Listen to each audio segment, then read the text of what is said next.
Ako sa tma bála. Na Černicovej ulici pod starým mohutným plátanom stál dom. Žila v ňom tma. Každý večer, len čo slnko zapadlo za obzor, vybrala zo skrine jeden zo svojich mnohých čiernych plášťov a na čiernom koni rozbehla sa oblohou, aby prikryla zem. Cválala na nočnom koni temnochvostovi ponad oblaky, takmer až ku hviezdam.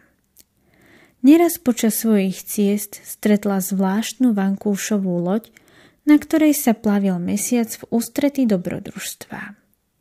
Za každým, keď sa stretli, prehodili slovko 2. Neskôr sa zarozprávali a časom sa z nich stali veľmi dobrí priatelia. Raz prišla tma na návštevu do mesačného kráľovstva. Inokedy sa mesiac zastavil na šálku čierneho čaju u tmy na konci Černicovej ulice. Priatelili sa predlhé roky. Tma bola rada, že má takého dobrého priateľa. Nestávalo sa často, že by sa s niekým kamarátila. Vždy, keď nastal čas jej vlády, svet potemnel. Ľudia, zvieratá aj rastliny sa poberali na spánok. Mnohí predlho verili, že pod plášťom nosí tma kadejaké zlo. Nebola to pravda, no zavše ju mrzelo, keď sa jej najmä ľudia báli. Často si podrobne každý zo svojich stotmavých plášťov prehliadla a len čo niekde objavila kúsok zloby, hnevu, závisti, už aj niesla plášť do čarovnej čistiarne. Jedného dňa sa stalo, že tma zabudla skontrolovať plášť. Ponáhľala sa, rýchlo si ho prehodila cez plecia, v záhrade osedlala dupotajúceho temnochvosta. Vzniesli sa do výšky, rozprestrela plášť a oblohu nad mestami a dedinami zaliala noc. Tma si v chladnom vetre prehodila cez dlhé čierne vlasy kapucňu. Práve na nej sa zachytil drobný chumáčik strachu. Tma si ho vôbec nevšimla. Pevne držala temnochvostové opraty, občas zamávala hviezdam či kométe. Zatiaľ sa jej strach svojimi tenkými nožičkami zaplietol do vlasov a tížko vyčkával na svoju príležitosť. Len čo sa tma vrátila domov a sadla si na diván, aby si trochu zdriemla, strach sa vymotal z jej vlasov a stočený do klobôčka pregúľal sa jej cez ucho rovno do hlavy. Tam sa pohodlne zabýval a vôbec sa nechystal odísť. Tma si najprv nič nevšimla a chystala sa k mesiacovi na pravidelnú návštevu. Upiekla aj makovú tortu s čerešňami, aby si mali čo zajesť ku káve. Natrela sa silným protislnečným krémom, nasadila si tmavé okuliare, no v chodbe zastala. Nedokázala spraviť ani krok. Z ničoho nič ju premkol pocit, ktorý dovtedy nepoznala. Bála sa. Bála sa, že zakopne a rozbije si nos. Bála sa, že spadne z koňa. Až sa nakoniec bála všetkého. Vrátila sa do spálne a skryla sa pod paplónom, pretože jedine tam sa bála najmenej.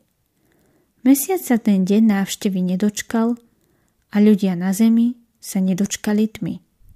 Jeden deň, druhý, tretí. Kôň temnochvost nervózne dupotal v ohrade. Mesiacovi to nedalo. Tušil, že sa isto niečo stalo. Zdvihol kotvy svojej vankúšovej lode a plával zistiť, čo je vo veci. Tma medzi tým stále sedela skrytá pod paplónom vo svojej izbe v dome na konci Černicovej ulice. Strach v jej hlave vystrájal, div neskákal od radosti. Mesiac zaklopal na dvere, no nik mu neotvoril. Vošiel do domu a po chvíli našiel sedieť milú tmu, vystrašenú pod paplónom. Čo sa ti stalo? Spýtal sa. Ja neviem, len viem, že sa bojím, odpovedala mu. Čoho sa bojíš? Neviem. Tma sa po chvíli rozplakala. Na každý problém existuje riešenie, drahá priateľka, a ja ti pomôžem. Najprv zašli k lekárovi zistiť, čo je vo veci. Len čo lekár posvietil tme do ucha, zaškeril sa na neho strapatý strach. Zbaviť sa ho môžeš sama. Jedine ty sama to dokážeš. Na strach zázračné lieky nejestvujú, povedal lekár. Mesiac sa rozhodol, že jej pomôže. A veru, nebolo to ľahké. Keď sa raz niekomu dostane strach do hlavy, len tak ľahko neodíde. Preto tma trénovala odvahu. Vždy, keď jej prišla na strašidelná myšlienka, snažila sa ju nahradiť veselou. Nedarilo sa jej vždy. Veru, aj takú čarovnú bytosť, ako bola tma, tie strašidelné myšlienky pekne potrápili. Zo dňa na deň sa jej darilo čoraz viac ovládať strach. Keď si občas nevedela rady, bol jej na blízku mesiac. Veru, práve vtedy, keď je nám najťažšie, sa ukáže, kto je našim skutočným priateľom, povedala tma, keď sedeli s mesiacom v záhrade pod starým platanom a pili čaj. Tma počase zmocnela a strach od nej sám odišiel. Na čo by ostával na mieste, kde sa mu nedarí? So strachom treba bojovať, aj keď to vyzerá na vopred prehratý boj.